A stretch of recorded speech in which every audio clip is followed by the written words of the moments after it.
Last time हमने किया था लीनियर डिफरेंशियल इक्वेशन और इंटीग्रेटिंग फैक्टर्स वगैरह की हेल्प से कुछ न्यूमेरिकल्स किए थे। अब हम उसी बेसिस पे एक दो एग्जांपल और स्टडी करते हैं। Example dy by d x plus 1y by x logarithm of x is equal to 2/x। ठीक है, हमें एग्जांपल स्टडी करना है। तो वही है अब जैसे वही लीनियर डिफरेंशियल इक्वेशन है ना y की फॉर्म में, तो हम इंटीग्रेटिंग फैक्टर निकालेंगे। वो इंटीग्रेटिंग फैक्टर क्या बनेगा वो निकाल लो। तो इंटीग्रेटिंग फैक्टर बन जाएगा हमारा, ऐसे करते हैं ना, 1/x log x dx। ठीक है, हम बहुत बार स्टडी कर चुके हैं, अभी तक तो आपको अच्छे से आ गया होगा। तो ये 1/log x में आप क्या कर लो, log x को t ले लो। ठीक है, log x को t ले लिया, यहाँ पे करके देखो, take log x as t। तो log x इसको डिफ्रेंशिएशन कर दो दोनों साइड, तो 1/x dx is equal to dt हो जाएगा ना। तो देखो dx/x dt हो गया, log x आपका t है। ठीक है, अब इसको सॉल्व करोगे, इंटीग्रेशन करोगे, क्या आएगा, e log t। ठीक है, e log t की वैल्यू पुट कर दो, क्या थी, log x थी। ठीक है, अब आपको पता है एक्सपोनेंशियल log ऐसे हम काट देते तो हमारा आ गया log x। तो इंटीग्रेटिंग फैक्टर हमारा log x निकलाया। ओके, इतना क्लियर। नाउ हमने वैसे स्टडी किया था, फिर हमें सॉल्यूशन कैसे निकालना होता है, y into integrating factor log x is equal to integration, फिर qx आता है 2x 2/x, फिर integrating factor log x dx plus c। ठीक है, सोल्व करो इसको। अब जैसे यहाँ पे log x है, वही है, log x को आप t ले लो, तो 1/x dx वही आपका dt हो जाएगा। तो ये क्या हो जाएगा, t dt हो जाएगा। इसका इंटीग्रेशन करोगे, ऐसे कर सकते हो ना, 2t dt plus c, where t is equal to क्या है, फिर से log x। ठीक है, तो अब इसका इंटीग्रेशन करोगे तो आपका आ जाएगा 2t²/2, तो ये कट जाएगा प्लस c। t क्या था आपका, log x था, तो ये log x का होल स्क्वायर प्लस c। अब ये y log x है, आंसर तो मुझे y में चाहिए, सॉल्यूशन है ना, तो log x से डिवाइड कर देती हूँ, मेरा आ गया y is equal to log x plus c/log x। ये हमारा सॉल्यूशन आ गया। Okay, another example similar like this, dy by d x plus y by x is equal to x। ठीक है, तो हम इंटीग्रेटिंग वही फिर से लीनियर है y के अंदर, इंटीग्रेटिंग फैक्टर निकालो। मैंने बताया था ना y के अंदर लीनियर है, तो जो मेरा इंटीग्रेटिंग फैक्टर आएगा वो फंक्शन आएगा x का, रिमेंबर रखो आप वो चीज़ें। तो integrating factor is equal to e integration में 1/x dx। अगर आपने पहले वाले वीडियोस नहीं देखे तो आपको ये समझ नहीं आ रहा होगा, तो पहले वो वाली वीडियोस देखो फिर ये करना। तो ई 1/x का इंटीग्रेशन log x, ये आ जाएगा x आपका। ठीक है, ये आ गया आपका। अब देखो सॉल्यूशन कैसे निकालते हैं, y into y x integrating factor, यहाँ पे q आता है, फिर इंटीग्रेटिंग फैक्टर फिर से x प्लस c। तो y into x is equal to x²/2 plus c, इसका इंटीग्रेशन कर दिया मैंने, y चाहिए होता है यहाँ पे, तो x से डिवाइड कर दो, तो ये आ गया दिस। ओके, ओ सॉरी थोड़ी गलती हो गई, x² था, x³/3 आएगा, है ना, क्योंकि इंटीग्रेशन किया है ना मैंने, स्क्वायर तो यही हो गया था, फिर 1 पावर ऊपर इंक्रीज होती है, 1 नीचे होती है, तो x³/3 हो गया। तो ये तो 3 और ये कट के x²/3 आ जाएगा, x²/3 प्लस c/x, ये होगा मेरा। अब हम करते हैं 2 एग्जाम्पल्स नेट के। ठीक है, 2 नेट के क्वेश्चंस करेंगे। पहला क्वेश्चन इसी बेस्ड पे, इंटीग्रेटिंग फैक्टर हमें जहाँ पे चाहिए होता है ना, वही हम 2 क्वेश्चन स्टडी करते हैं। देखो पहला क्वेश्चन क्या है कि मुझे दे रखा होगा, एक क्वेश्चन करते हैं, दूसरा बिल्कुल सेम उसी तरीके से होगा। तो अगर आपको एक आ गया तो दूसरा आराम से आ जाएगा। ठीक है, तो इसको बिल्कुल ध्यान से पढ़ो। ये क्या है, dy by d x plus y is equal to f x, ये दे रखा है हमें। ठीक है, फिर हमें क्या दे रखा है, बाउंड्री कंडीशंस दे रखी है, वेयर y 0 होगा कब, जब x 0 होगा। ठीक है, ये कंडीशंस होगी, y 0 कब है, जब x मेरा 0 दे रखा है।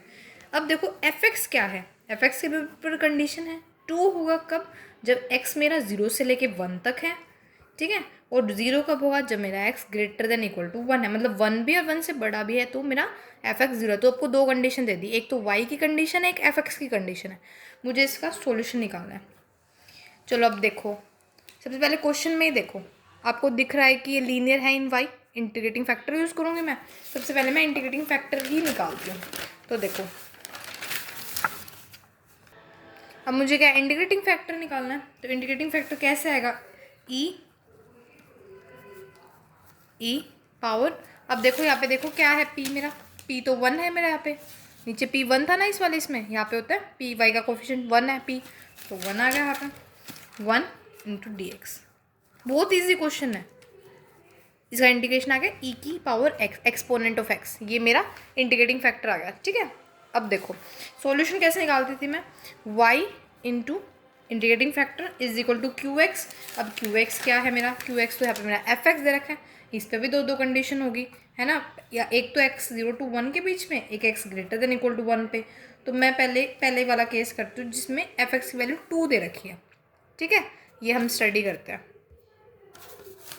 अब देखो तो 2 वाला यूज़ करते हूँ मैं, पहले तो मैं सिंपल लिख देती हूँ, आपको ईजी रहेगा। ठीक है, फिर integrating factor D x plus C, ये ना मेरा है ना। तो सबसे पहले मैं क्या यूज़ करूँगी, 2 की वैल्यू, केस फर्स्ट स्टडी कर रही हूँ मैं, केस फर्स्ट कब, जब x मेरा 2 है। ठीक है, 2 की power 2 exponent of x D x plus C. Solution कर दो इसका, सोल्व कर दिया है आपने, इंटीग्रेशन तो यही आएगा प्लस सी, तो y exponent of x divide में गया plus C by exponent of x, यहाँ तक मेरा आ गया। अब मेरे को तो यहाँ पे भी कंडीशन दे रखी, मेरे को कॉन्स्टेंट की वैल्यू चाहिए, c की वैल्यू चाहिए है ना। इसके लिए मेरे पास गिवन था, मैंने बताई थी कि y 0 दे रखा है आपकी x इज इक्वल टू 0 पे, ये गिवन है ना यहाँ पे। तो अब आप इस चीज़ का यूज़ करोगे, देखो जब x 0 होगी तब y 0 होगी, पुट कर दो x इज इक्वल टू 0 और y is equal to 0, 0 is equal to 2 plus C by exponent की पावर 0 आती है, वो 1 आता है आपको पता है, तो 2 plus C is equal to 0, C की वैल्यू आ गई आपके पास -2, कर दो पुट, तो ये क्या हो गया आपके पास, ये आ गया y is equal to 2 - 2 by exponent x। ठीक है, तो 2 यहाँ पे आपका ये सॉल्यूशन आ गया। आप इसको फर्दर भी सोल्व कर सकते हो आप चाहो तो, मतलब 1 कॉमन ले लो, एक्सपोनेंट ऑफ x ऊपर चल जाएगा तो 1 माइनस ऐसे हो जाएगा है ना, ये आपका हाफ हो गया। अब स्टडी करते केस 2 भी तो था मेरे पास, जिसमें एफ एक्स की वैल्यू मेरे पास क्या थी, ग्रेटर देन जब 1 था तो 0 थी, अब 0 पुट कर देती हूँ मैं। ठीक है, तो y exponent of x same है, पुट 0। ठीक है, 0 exponent of x D x plus C, ये तो 0 ही हो गया, ये आ गया y इज इक्वल टू सी, ये नीचे जाएगा है ना, ऊपर कर सकते हो फिर आप, c माइनस एक्स आ गया, ये मेरा आ गया। फिर से वही कंडीशंस गिवन थी आपके पास, क्या थी, y इज इक्वल टू 0 पे, मतलब जब x 0 है तो y 0 है, कर दो y 0 is equal to E X की 0 होगी, एक्सपोनेंट की 0 तो 1 नहीं होते, तो c मेरा 0 आ गया। तो इसका मतलब क्या है कि y मेरा जो है, एक मिनट देखो आप, y 0 है मेरा है ना, y 0 पे मेरा 0 दे रखा है, तो मैंने यहाँ पे 0 पुट कर देती हूँ, यहाँ पे 0 कर देती हूँ, तो c मेरा 0 आ जाएगा। ये कई बच्चे करेंगे,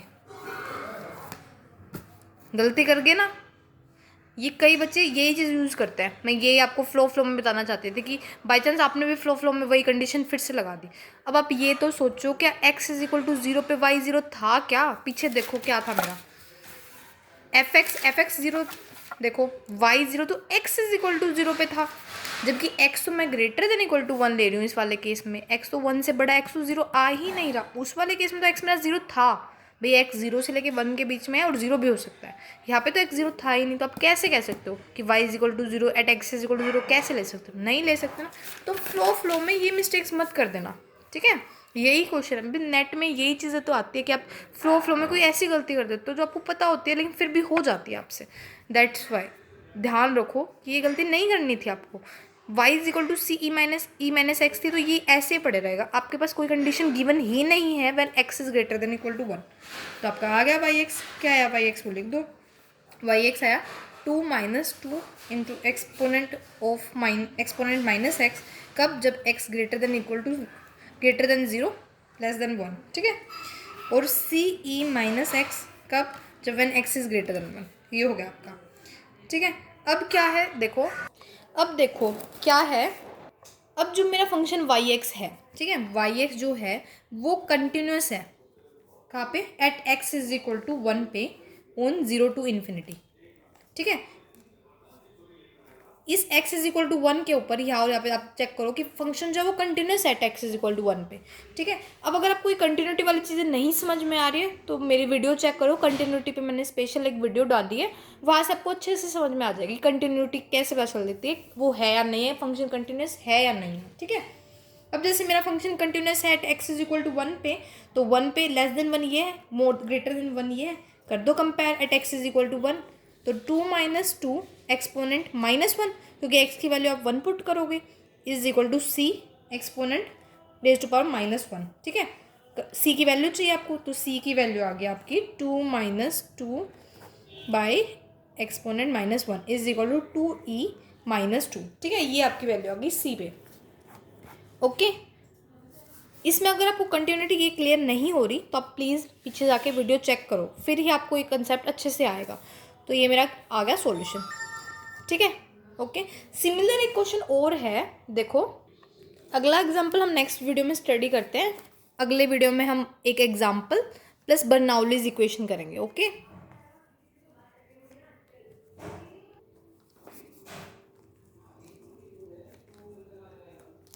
ठीक है, ये दो कंसेप्ट हम अगली उसमें करते हैं वीडियो में। ओके।